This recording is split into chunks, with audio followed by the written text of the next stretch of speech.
Alright, so these are all the combinations of sub-weapons and spellbooks. So, first off we have the Dagger/Knife, probably everyone's least favorite sub-weapon in the series. See, kinda useless, but very efficient. Next off we have the combination with the Fire Spellbook. It just sorta does this, and it doesn't really track enemies, and if it does, it really sucks at it. Next off we have the Ice Spellbook. With that, we can just launch ice dagger missile things. Alright. Next off, we have Dagger and Electricity. On its own, kinda useless, but it can fall down and do that, which is actually pretty cool, I must say. Next off, we have the 1000 Dagger thing. Probably one of the few useful spells, because it gives you invincibility frames. And also, as you can see, you can turn around with them, which is pretty neat. Very effective. And lastly, you get to summon the God of Daggers. Why is the God of Daggers a phoenix? Who cares? It's the God of Daggers! God of Daggers, I summon thee! Kill those useless enemies with purple... I guess those are daggers. Sure, why not? Alright, next off we have the Axe sub-weapon. As you can see, it does this. Goes in a little arc, you can throw it up, and it's decent, I suppose. Not that amazing, but it does have a big hitbox. And when you use it with Fire Spellbook, it does that. Much more effective when there are actually enemies because it tracks them down. And looks pretty cool overall. Next off we have the Ice thing, the Ice Spellbook, and it does that. Kind of useless, but it does have a pretty good range despite what it looks like. Alright, next off we have Electricity, which just sort of explodes. Takes a lot of MP to use. Kinda useless overall. Next off we have that. As you can see, it doesn't really track the enemies. It's just sort of an area of effect thing. And lastly, we have the Summon Spellbook, which I guess we just summon the dude from Ghosts and Goblins. Kinda useless because it doesn't really last all that long, but kinda neat, I guess. Next off, we have the Cross, probably the fan-favorite sub-weapon, because it is pretty amazing, especially on its own. As you can see, you can throw it, and they can catch it, but you can also throw it, and you can jump over it and it'll hit stuff behind you. As you can see, the combination with the Fire Spellbook doesn't seem to do much at first, it just sort of stays there and spins for a while. But when used on an enemy, it'll twirl out and do that. Very good for multi-hits. Next off, we have Cross and Ice, which does this. Now, as you can see, you have this weird ice cross thing. Now, the thing is, it'll follow you around, and it'll also follow you from room to room, as you can see. And when you get close to enemies, it'll shoot icicles at them. It's not the most useful sub-weapon because it's not that accurate, and it's gone really quickly, as you can see. But not bad if you need a bit of cover fire. Pretty useful on big bosses, which there are quite a few big bosses in this game, so yeah. Pretty good. Not terrible. Next off, we have Cross and Electricity, which does that thing. Look at that. It does a thing. Which, as you can see, it has a pretty good range, and just a can't be hit. Ooh. See? Just a can't be hit. And next off, we have Cross and Wind, which creates a barrier of crosses around you. And yeah, like the Ice Cross, it can go with you from room to room, as you can see here, and it can also kill multiple enemies.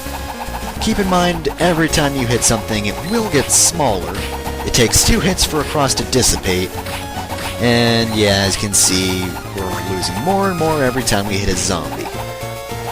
But yeah, it is pretty good overall, and it doesn't take too much magic, so overall it's pretty good. And lastly, we have Cross and Summon. which does this. I guess we summon meteors. That has everything to do with crosses. Taste God's space rock, zombies!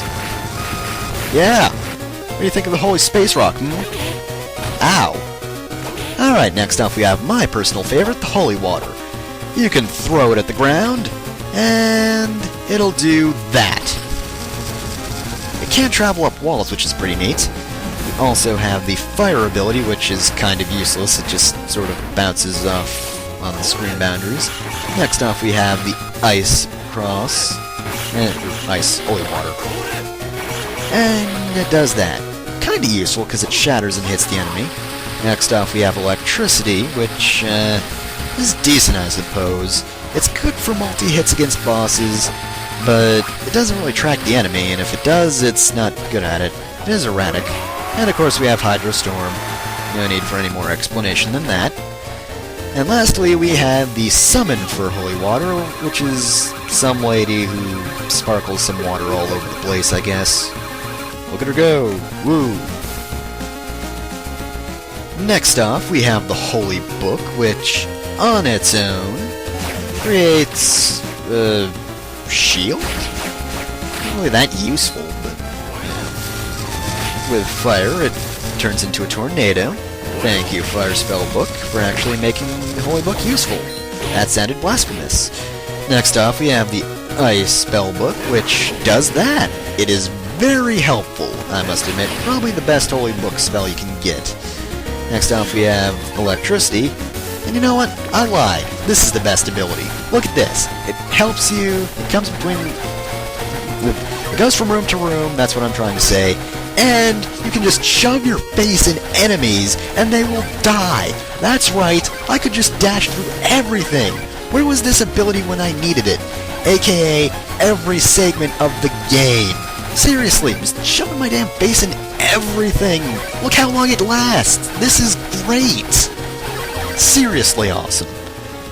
Next off, we have Holy Book and Wind, which makes a barrier, and it goes between rooms, but I'm pretty sure it's timed, so it's not that useful. Yeah, see, time-based, not hit-based. And lastly, we have the Summon, which, guess it's a confused fairy?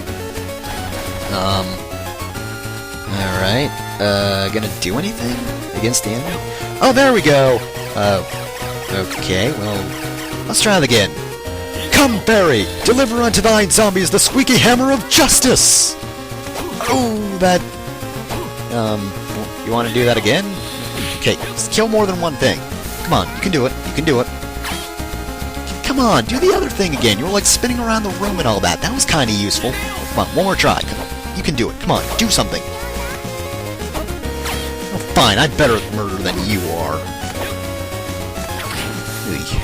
Anyway, lastly we have the Holy Fist, which is a weapon exclusive to this game, Harmony of Dissonance.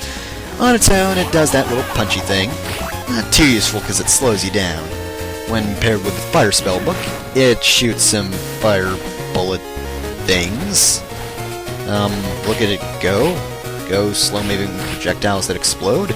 Next off, we have the Ice Fist, which is sort of useful because it's a lot faster than your basic move, and it knocks you back a bit, so that's nice. Next off, we have the Electricity Fist, which makes electricity.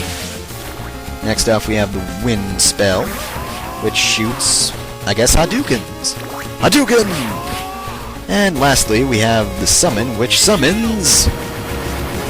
Action Buddha! Look at him go! William Dafoe is Action Buddha, with Woody Allen as Just A. Belmont. Special guest star, Adrian Brody as Max Slimer.